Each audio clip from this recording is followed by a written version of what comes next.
अस्सलाम वालेकुम dear students. आज के लेसन में हम डिस्कस करने वाले हैं फ्यूचर कंटिन्यूस टेंस के फॉर्मूला को, इसकी इम्प्लीमेंटेशन को।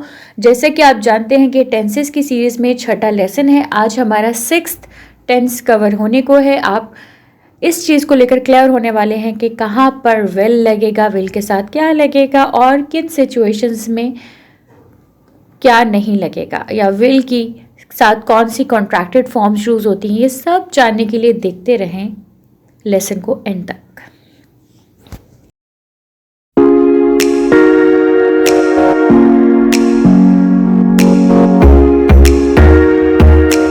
हम डिस्कस कर लेते हैं फ्यूचर कंटिन्यूस टेंस की बेसिकली डेफिनेशन हमारे पास क्या है। The future continuous tense also known as the future progressive tenses को समटाइम्स ये भी कहा जाता है, describes some actions that are going to happen at some point in future. ठीक है, यानी कि अगर कोई काम फ्यूचर में किसी जगह पर होने वाला है, फ्यूचर में किसी जगह पर होने वाला है, तो हम इसको क्या कहेंगे, future continuous tense. Like I will be going to station at 3 PM, I will be going to station at 3 PM। इसको ज़्यादा अच्छे से क्लियरली समझने के लिए देखते हैं आगे। उससे पहले अगर आपने चैनल को सब्सक्राइब नहीं किया तो कर लें और बेल आइकन को भी क्लिक कर दें। अच्छा, इसका स्ट्रक्चर या फिर फॉर्मूला क्या है। सबसे पहले आ जाता है सब्जेक्ट। सब्जेक्ट जैसे कि आप जानते हैं आई, वी, दे, यू वगैरह।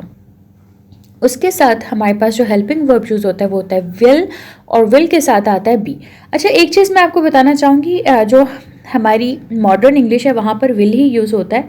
अदरवाइज जो पहले इंग्लिश थी, जो लिटरेचर वगैरह में यूज़ होती थी, आपने शेल का वर्ड सुना होगा। तो जो शेल था वो आई और वी के साथ जैसे शेल आता था, लेकिन अब जो है वो विल ही इस्तेमाल होता है, चाहे आई के साथ करें, वी के साथ करें, दे के साथ करें। ठीक है, तो ये आपको थोड़ा सा क्लियर करना था। तो यहाँ पर हेल्पिंग वर्ब क्या आ जाता है, विल बी। अच्छा, विल अकेला नहीं आएगा, लाइक ऐसे नहीं होगा I will going to school.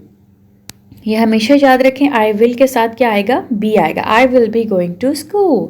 So this is about the structure and formula of future continuous tense. अब हम फर्दर इसकी एग्जांपल्स देख लेते हैं ताकि हमें ज़्यादा क्लैरिटी आ जाए। अच्छा, आपको पता है जैसे कि किसी भी टेंस में 3 तरह की एग्जांपल्स होती हैं, पॉजिटिव सेंटेंसेस, नेगेटिव वंस और इंट्रोगेटिव वंस। पॉजिटिव सेंटेंस में देखें तो I will be going to school, I यहाँ पर क्या है, सब्जेक्ट है, विल क्या है, विल बी क्या है, हेल्पिंग वर्ब्स हैं, और गोइंग टू स्कूल इसका फॉर्मूला है। I will be going to school, she will be eating banana, they will be driving to Lahore, we will be jumping out of excitement. Hopefully अब आपको इसकी थोड़ी सी क्लैरिटी आ गई कि जो पॉजिटिव सेंटेंसेस होंगे उनको आपने किस तरह से फॉर्मुलेट करना है। सिंपल, सबसे पहले सब्जेक्ट आएगा, फिर विल बी आएगा, फिर फर्स्ट फॉर्म के साथ ING आ जाएगा। अब हम इसी की नेगेटिव फॉर्म को देख लेते हैं कि नेगेटिव कैसे इन सेंटेंसेस को हमने बनाना है। तो इसमें सबसे पहले एज यूजुअल सब्जेक्ट होगा, लाइक आई। अच्छा, इसके अंदर विल और बी के बीच में क्या आ जाएगा, नॉट आ जाएगा। विल और बी के बीच में क्या आ जाएगा, not. I will be going to school कह रहे थे, अब क्या कहेंगे, I will not be going to school. Very simple. अब यहाँ पे एक एग्जाम्पल है, she will be eating banana, she will not be eating banana. अच्छा, यहाँ पर हम कॉन्ट्रैक्टेड फॉर्म की बात कर लेते हैं। जो विल नॉट की कॉन्ट्रैक्टेड फॉर्म है वो क्या है, won't.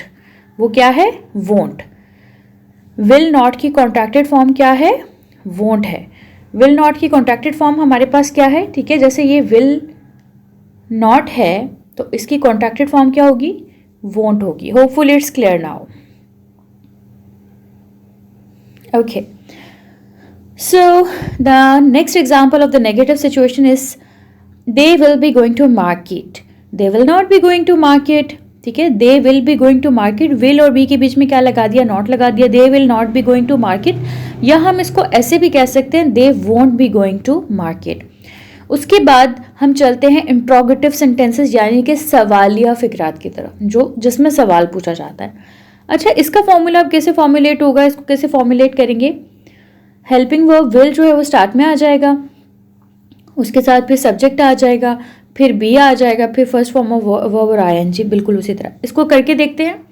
They will be going to school, ये कौन सा एक पॉजिटिव सेंटेंस है। अगर मुझे इसी को सवालिया जुमले में बदलना है तो मैं कैसे बदलूंगी, विल को क्या करूंगी, स्टार्ट में ले जाऊंगी। Will they be going to school, will they be going to school. ऊपर क्या था, they will be going to school, और नीचे क्या है, will they be going to school. अच्छा, उसके बाद हम दूसरी एग्जाम्पल देख लेते हैं इंट्रोगेटिव सेंटेंस की। वो क्या है, विल को हमने स्टार्ट में लगा दिया, फिर सब्जेक्ट लगाया, फिर बी लगाया, अगेन उसी तरह से ही will be playing football, he will be playing football. अब इसको हमने कैसे कन्वर्जन इसका किया, विल शुरू में आ गया, will he be playing football, very simple. अच्छा, उसके बाद हम एक और एग्जाम्पल देख लेते हैं, like I will B cooking food, I will B cooking food. अब ये पॉजिटिव सेंटेंस है, इसको हमने नेगेटिव में कैसे कन्वर्ट किया, will I be cooking food, यानी विल को क्या किया, स्टार्ट में ले गए इस फॉर्मूला के मुताबिक। So what is the interrogative one, will I be cooking food. Alright, अब यहाँ पे कुछ रैंडम एग्जाम्पल्स को देख लेते हैं। They will B enjoying on the beach on Sunday, they will B enjoying on the beach on Sunday, यानी कि संडे को वो बीच पर एंजॉय कर रहे होंगे। Trains will be departing for London tomorrow, यानी कि कल ट्रेन्स लंदन के लिए निकलेंगी। He will be going to Paris, वो पेरिस जाएगा। He will be expecting his arrival the next Sunday, वो नेक्स्ट संडे उसका अराइवल एक्सपेक्ट कर रहा होगा, कर रहे होंगे हम। Will you be visiting your grandfather tomorrow, क्या आप अपने ग्रैंडफादर को कल विजिट कर रहे होंगे। Will she be studying for the exams, will she not be studying for exams.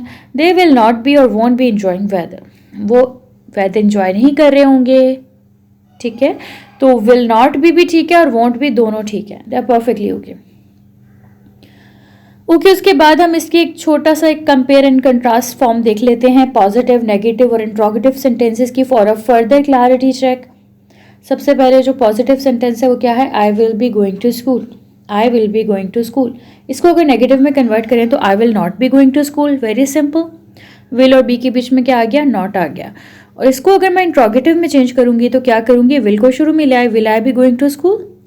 उसके बाद दूसरी एग्जाम्पल है, he will be writing a letter, तो दूसरे उसमें नेगेटिव में क्या करेंगे, we will not be, sorry इसमें क्या था, we will be writing a letter, और यहाँ पे क्या हो जाएगा, we will not be writing a letter. और इसी को अगर सवालिया जुमले में चेंज करेंगे तो क्या करेंगे, will we be writing a letter. अच्छा, अब तीसरी एग्जाम्पल हम ले लेते हैं, she will be eating ice cream. इसकी नेगेटिव क्या होगी, शी वोंट बी। अब देखिए वोंट किसकी कॉन्ट्रैक्टेड फॉर्म है, जी नीचे कमेंट बॉक्स में ज़रूर बताएं वोंट किसकी कॉन्ट्रैक्टेड फॉर्म है। She won't be eating ice cream, will she be eating ice cream, ये इसकी इंट्रोगेटिव फॉर्म होगी। होपफुली इसके बाद अब जो आपकी फ्यूचर कंटिन्यूस टेंस को जो फॉर्मूला आपको जो है इसको बिल्कुल क्लैरिटी आ गई है हर तरीके से। आप कभी भी इसको किसी भी तरह से आपसे टेस्ट लिया जाए तो आप इसको ईजिली कर लेंगे।